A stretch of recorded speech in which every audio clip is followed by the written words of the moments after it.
സെക്രട്ടേറിയറ്റിൽ ഫയലുകൾ കൂമ്പാരമായി കെട്ടിക്കിടക്കുന്നുവെന്ന് പറഞ്ഞ പിണറായി വിജയന് മുഖ്യമന്ത്രി സ്ഥാനത്ത് തുടരാൻ അർഹതയില്ലെന്ന് യൂത്ത് കോൺഗ്രസ് മുൻ ജില്ലാ പ്രസിഡന്റ് അഡ്വക്കേറ്റ് BM ജമാൽ പറഞ്ഞു. ഓരോ ഫയലുകളും ഓരോ ജീവിതങ്ങളാണെന്ന ജവഹർലാൽ നെഹ്റുവിന്റെ വാക്കുകൾ കടമെടുത്ത് തന്റേതെന്ന രീതിയിൽ കേരള സമൂഹത്തിനു മുന്നിൽ അവതരിപ്പിച്ച് കയ്യടി നേടിയ പിണറായി വിജയൻ എന്ന മുഖ്യമന്ത്രി പരാജയമാണെന്നതിനുള്ള തെളിവാണ് ഫയലുകൾ കൂമ്പാരമായി കിടക്കുന്നതെന്നും അദ്ദേഹം കൂട്ടിച്ചേർത്തു. പള്ളിക്കര മണ്ഡലം പൂച്ചക്കാട് 17-ാം വാർഡ് മഹാത്മാഗാന്ധി കുടുംബസംഗമം ഉദ്ഘാടനം ചെയ്ത് സംസാരിക്കുകയായിരുന്നു അദ്ദേഹം. കോവിഡിന്റെ മറവിൽ ജനങ്ങളെ തെറ്റിദ്ധരിപ്പിച്ചുകൊണ്ട് ജനങ്ങളെ പറ്റിച്ചുകൊണ്ട് സാങ്കേതികമായി തുടർഭരണത്തിലെത്തിയിരിക്കുന്നു. ആ തുടർഭരണം അതിലേറെ കഷ്ടമാണ് ഒന്നാം പിണറായി സർക്കാരിന്റെ പ്രവൃത്തികളെക്കാളും വളരെ മോശമായ നീചമായ പ്രവൃത്തികളാണ് നടന്നുവരുന്നത്. ഇതൊരു രാജ്യഭരണം പോലെയാണ് നമ്മുടെ സംസ്ഥാനത്ത് നിന്ന് ഭരണം നടന്നുവരുന്നത്. മുഖ്യമന്ത്രിക്കും മുഖ്യമന്ത്രിയുടെ മരുമകനും കുടുംബത്തിനും ഊന്നൽ നൽകിക്കൊണ്ടുള്ള മറ്റ് മന്ത്രിമാരുടെ പേരുകൾ പോലും പലർക്കും ഇന്ന് അറിയില്ല. ഒരു കാലത്ത് നമ്മുടെ സംസ്ഥാനത്തെ ഏത് മന്ത്രിയുടെ പേര് ചോദിച്ചാലും ഏത് LP സ്കൂളിലെയാലും UP സ്കൂളിലെയാലും വിദ്യാർത്ഥികൾക്ക് ഇന്ന വകുപ്പ് മന്ത്രി ഇന്നാണെന്ന് അറിയാൻ പറ്റും. ഇന്ന് അതിനൊന്നും പ്രസക്തിയില്ല. അവരൊക്കെ അപ്രസക്തമാക്കിക്കൊണ്ട് മുഖ്യമന്ത്രിയും മുഖ്യമന്ത്രിയുടെ കുടുംബവും നമ്മുടെ സംസ്ഥാനത്തെ കട്ടുമുടിക്കുകയാണ്.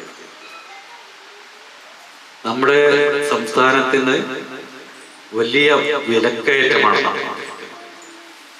അത് നടക്കുന്നതോടൊപ്പം സംസ്ഥാനത്തിന്റെ ഖജനാവ് കാലിയാക്കിക്കൊണ്ട് ദൂർത്തടിച്ചു.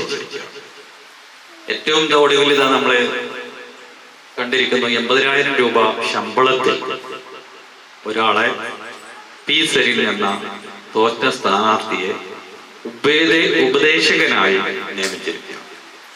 രാജ്യത്ത് ഒരുപാട് വിപ്ലവങ്ങൾ നടന്നു. കാർഷിക വിപ്ലവം നടന്നു, അതുപോലെ സാങ്കേതിക വിപ്ലവം നടന്നു. ഇതൊക്കെ കൊണ്ടുവന്നത് ഇന്ത്യൻ നാഷണൽ കോൺഗ്രസ് ആണ്. രാജ്യത്തെ ഒരുപാട് ക്ഷേമകരമായ നിയമങ്ങൾ കൊണ്ടുവന്നു.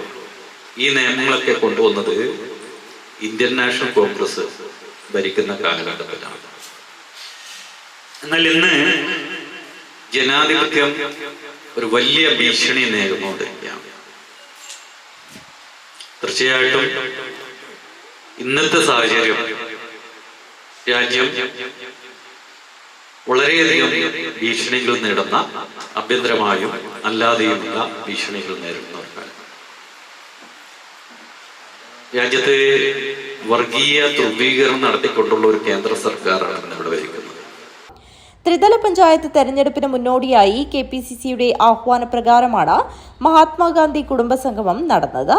വാർഡ് കോൺഗ്രസ് പ്രസിഡന്റ് പ്രഭു മൊട്ടൻചിറ അധ്യക്ഷത വഹിച്ചു.